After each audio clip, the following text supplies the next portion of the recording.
श्री स्वामी समर्थ. 16 मे 2026 रोजी शनी जयंती आहे. या दिवशी काय करावे आणि काय करू नये याची संपूर्ण माहिती आपण या व्हिडिओमध्ये पाहणार आहोत, तर व्हिडिओ शेवटपर्यंत नक्की पहा. शनी जयंती हा हिंदू धर्मातील एक अत्यंत महत्त्वाचा सण आहे, जो भगवान शनिदेवांचा जन्मदिवस म्हणून साजरा केला जातो. वैशाख महिन्यातील अमावस्येला वैशाख अमावस्या हा सण साजरा केला जातो. शनी जयंतीचे महत्त्व काय? न्याय आणि कर्माचे दैवत. शनिदेवाला कर्मफळदाता आणि न्यायाचे स्वामी मानले जाते. या दिवशी त्यांची पूजा केल्याने व्यक्तीला आपल्या कर्मानुसार योग्य ते फळ मिळते, अशीच मान्यता आहे. साडेसाती आणि शनी दोषातून मुक्ती.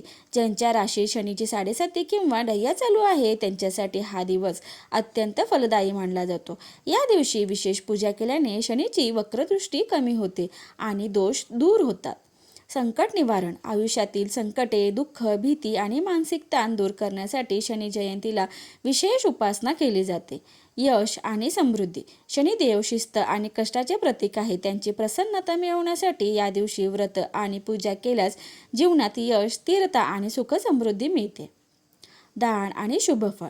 या दिवशी काळे कपडे, लोखंडी वस्तू किंवा मोहरीचे तेल दान करण्याचे विशेष महत्त्व आहे. त्यामुळे शनिदोष शांत होतात. विशेषतः जेव्हा शनी जयंती शनिवारी येते तेव्हा त्या दिवसाचे महत्त्व अधिक वाढते. याला शनैश्वरी अमावस्या असेही म्हटले जाते.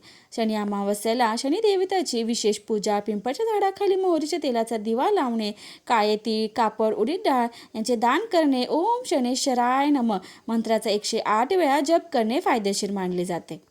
या दिवशी स्नान, दान आणि उपवास करून शनिदेवाची कृपा मिळवता येते, ज्यामुळे साडेसातीचा त्रास कमी होतो. शनी अमावस्येला शनिदेवाची विशेष पूजा, पिंपळाच्या झाडाखाली मोहरीच्या तेलाचा दिवा लावणे, काळे तीळ, कापड, उडीद डाळ दान करणे, ओम शनैश्वराय नमः मंत्राचा 108 वेळा जप करणे फायदेशीर मानले जाते. या दिवशी स्नान, दान आणि उपवास करून शनिदेवाची कृपा मिळवता येते, ज्यामुळे साडेसातीचा त्रास कमी होतो.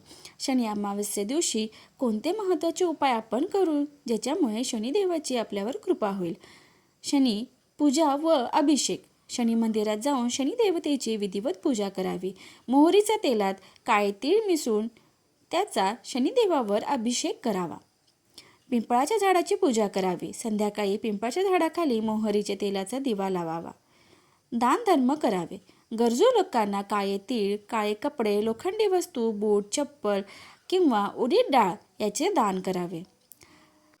मंत्राचा जप करावा. ओम शनैश्वराय नमः किंवा शनी स्तोत्राचे पठण करावे. पूर्वजांचे स्मरण करावे. पितृदोषापासून मुक्तीसाठी पूर्वजांच्या नावाने तर्पण किंवा अन्नदान करावे. यामुळे पितृदोष कमी होतो. सावधगिरी कोणती करावी? या दिवशी मांसाहार व मद्यपान टाळावे, तसेच केस कापणे, नखे कापणे टाळावे. 16 मे 2026 रोजी शनी जयंती आणि शनी अमावस्या एकाच दिवशी येत असल्याने हा एक दुर्मिळ योग बनला आहे. या दिवशी कोणत्या गोष्टी करू नयेत, कोणत्या गोष्टी टाळाव्यात हे आपण पुढे पाहूया. या दिवशी मांसाहार आणि मद्यपान टाळावे. वडीलधारी व्यक्ती किंवा गरिबांचा अनादर कधीही करू नये. काळे तीळ, लोखंड, मोहरीचे तेल किंवा चामड्याच्या वस्तू खरेदी करू नयेत. माहिती आवडल्यास व्हिडिओला लाईक, शेअर आणि सबस्क्राईब करायला विसरू नका. धन्यवाद.